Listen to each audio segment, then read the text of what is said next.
Ndugu, habari bwana. Waswahili wanasema kila shetani na mbuyu wake. Inawezekana kifaa chako unakipeleka kwa fundi huyu, mara fundi huyu, kesho fundi huyu, kesho kutwa fundi huyu, mpaka unasema kifaa hichi nataka nikitupe au niwape watoto wachezee kwa sababu kimeshinda. Kila ninapokipeleka kinapona siku moja, siku mbili, alafu unakitupa. Hapana, unajua kwa nini? Kwa sababu yawezekana kifaa chako hakikupata daktari bingwa wa kuweza kukitibu. Hii ndio tatizo lake. Basi achana na mafundi.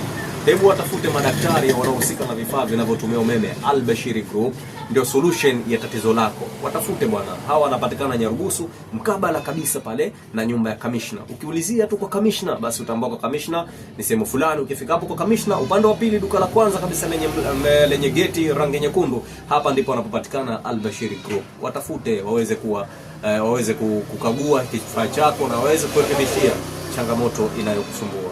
Karibu sana Al-Bashiri Group. We stay together, never break forever.